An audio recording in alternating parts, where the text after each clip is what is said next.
Hello,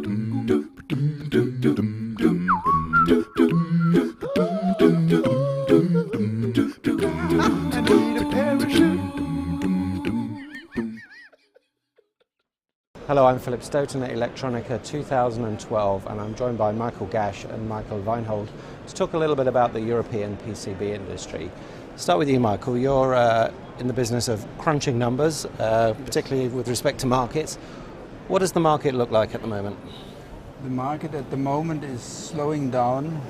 We have a situation that some countries in Europe, they will have a reduction in numbers compared to last year by about 15 to 20%.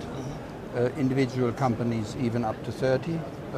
In general, I assume that we shall end the year with about a minus of 10% from last year, and the next year will not be much better. Okay, and if we compare that with what's happening outside Europe? Okay. Part of the problems in Europe is what happens outside Europe. In the year 2000, Europe had about half the turnover of the United States, and the United States had 25% of the world production. Today, both of us have 5% plus. Okay. That means America suffered more than we, and Asia had in 1995 just 50% of the world market or the world production, and today it's 89%. Wow. And so far you see that the volume business moved to China, or especially to China, and definitely will not come back. Okay. On the other hand, we see companies opening new facilities to be closer to their end markets. Predominantly EMS companies coming to Europe. Foxconn is in Czechoslovakia and in Hungary. And smaller companies are now coming together in a conglomerate system that they want to be close to the individual market and to the individual countries. We have a problem in Europe that we have so many languages. Right. And so far these countries require language skills from the sellers. Yeah. But that is then a trend that may help the survival of some medium-sized companies. Okay, but specifically last year you say the European market will end down 10%. The global market will end up or down over that 12 months? 2012 will end up most likely equal to last year. So it is. So the market's gone up, and any growth there has been. No, there is no growth. There's this year is globally though. Globally, 0.2% less. Okay, overall. Okay, so everybody's suffered.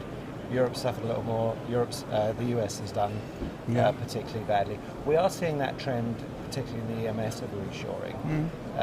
Michael, do you think that is being reflected in PCB? Do you think, Michael Weinhold, to avoid confusion here, do you think that is being reflected in PCB? Or do you think PCB is something that they don't feel they have to bring back to Europe? Well, I think the PCB market is specific. For example, in the PCB industry, there are different materials used for different applications, and a PCB has to be tailor-made. Like a resistor, a capacitor is an off-the-mill product, but a printed circuit was a tailor-made product, like a suit is made for the individual person individually. And that's very much also a printed circuit board. And therefore, when it comes to development work, for innovative work, you need a printed circuit board fabricator close by, where you can communicate very well. And Michael Gasch mentioned language, and language is a part of communication. And if the developers can talk to the PCB fabricator very well, then they can express their needs for the future. Right. And a lot of new materials, new technologies, plating technologies, laser drilling technologies are developed in Europe. And this technology should go into new products. Right. And if this has happened, then we can maintain a certain market in Europe. We don't know whether the EMS market which is probably 3 to 4 times as big as the PCB market, because the remaining part is imported. But the more complex the boards are, Right. the more will stay over here. Yeah. And when it comes to PCBs with embedded components, where they have even embedded RFID for counterfeit activities, Yeah. and then it may be even better for Europe to manufacture these boards over here, Yeah. because then they have all the whole supply chain, the total supply chain under control. Okay. And I believe that embedding will give a good push for the PCB industry in the future, Yeah. in combination with rigid flex and Okay. flexible. And particularly in Europe. Yeah. Yeah. Standard PCBs, double-sided, 4-6 layer, multi-layer. When quantities are getting more than 20, I mean, it's Yeah. most likely that they already moved to Asia. Okay. So we have kind of two groups of circuit boards there. We have commoditized, and we have the high tech, the leading edge. Would you agree, Michael, that it's really only the high tech leading edge that we can No. expect to stay here? Or do you No, think we can no, I maintain don't, I some don't think so. commoditization? The so-called low tech has, percentage-wise, a relative stable Okay. situation in Europe and in the United States. Okay. It is that we in both countries, or in both areas, Europe and the United States, we have certain industries in which the volumes are not that high that the Chinese are grabbing to each order. Right. Despite the fact that Chinese companies now are also entering the express and quick turnaround or small volume business, but it is better to have start-up and end-of-life production close to the source of engineering, because you need a lot of discussion.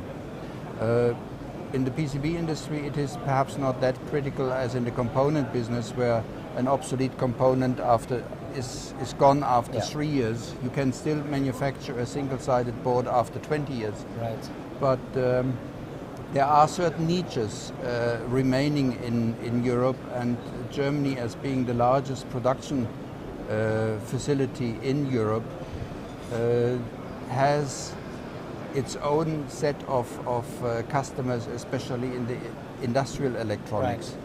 There are high volume things that definitely will move as well to Asia, but industrial electronics makes about 56% of the customers in Europe, Right. and they usually have small runs. Okay.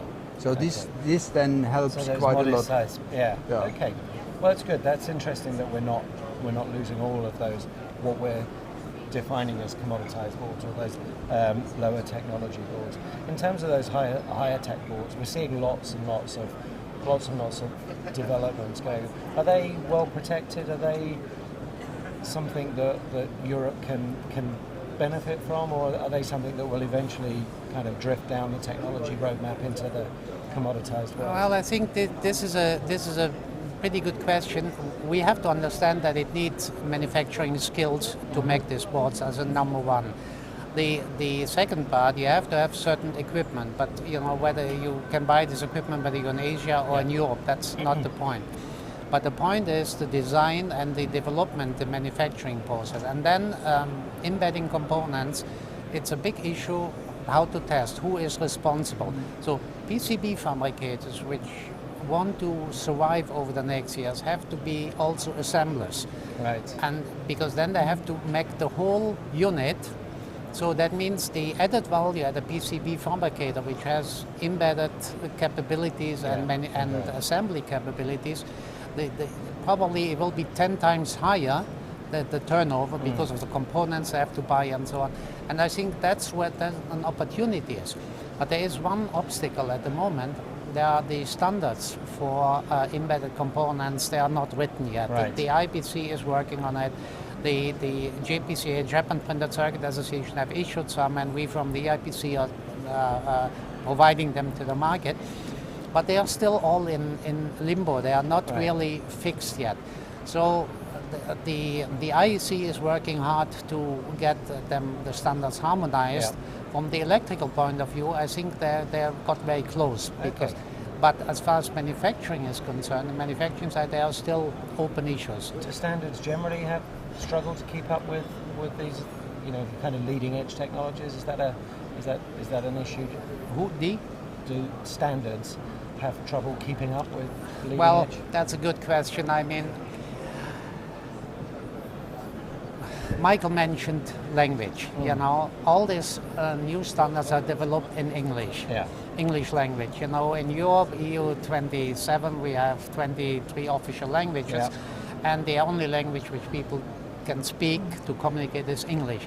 So that means the new standards are all developed in English as an original. So, and although the German engineers, they can speak very well English, but to be involved in development of new standards takes time, it takes resources, and the industry today is not willing to provide these resources.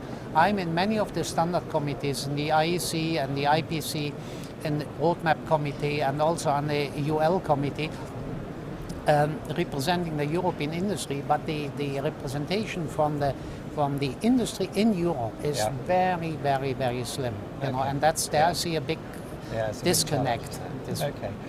Last challenge that I wanted to talk about briefly, and you talked about technology, if you like, and the leading edge technology perhaps being the key to success. Do you think there's an issue with young engineers coming into the bareboard industry? It seems to me that when young graduates are choosing what to do, they're perhaps not choosing engineering as much as we'd like them to. They're certainly not finding their way into the PCB.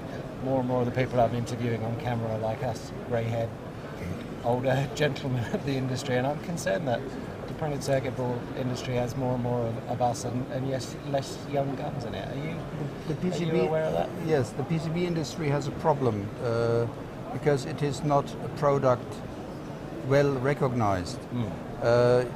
The semiconductor people, they had somehow the possibility to say Intel inside. So suddenly there was something, there is a IC chip inside, but PCB inside doesn't sound good. Despite the fact that the PCB is the base of the electronics. Insofar, I think the great mistake of the industry is not to publish the need and the possibility of this type of profession, because it will remain. I think developing and engineering will be the last step. We will lose to other areas because there's always someone being able to produce it cheaper. But it is a matter of publication. It's a matter of and people being attracted to the industry, which is a challenge, isn't it? Well, I think there's a little bit like who wants to be a tailor in those days? Everything is machine made, and the printed circuit board fabricator is a tailor for electronics.